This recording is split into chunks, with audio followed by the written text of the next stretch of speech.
Hello mga lods, magluto muna tayo ng adobong pusit. Yan, meron na po tayo nilagay na mainit na mantika. Yan po mantika niya, mantika po yan ng baboy. Para mas lalo lumabas yung aroma. Ilagay natin ng bawang. Pula-pulahin muna natin kahit konting pula man lang yan.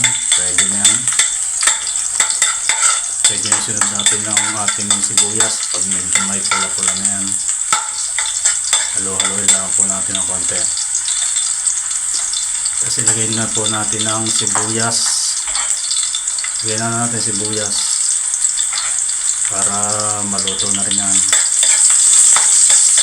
Halo-haloy lang po natin hanggang sa maluto yung sibuyas. Lumabas yung kanyang aroma. Yan o, nabango na o. Naamoy na rin. Shoutout nga pala sa mga food vlogger. Si Paco Angolen.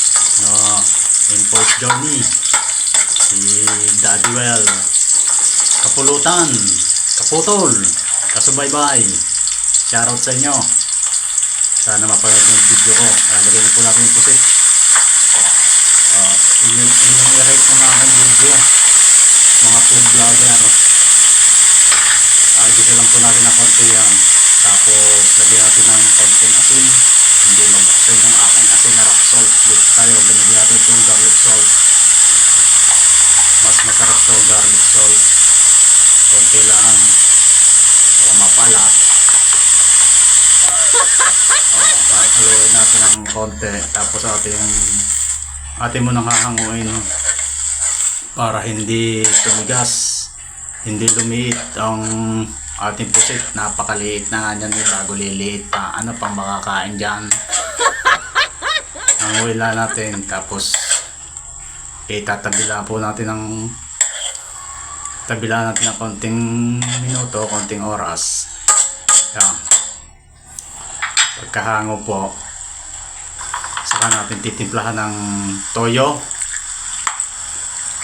Timplahan natin konting toyo lang at baka mapalat. May asin na tayo kanina eh. Tapos sukang DS, baka naman. Saka dato puti. Konti lang po. Tapos lagyan din natin ng paminta. Yan, salamat po nanay sa pamintang padala.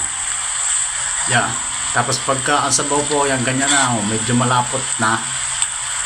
Ganito po ako kung dumalin itong pusit. Pag malapot na, ibalik natin yung pusit. Napakuluan lang po natin yan ng mga hanggang 3 minuto at all goods na po yan mga lods. Thank you.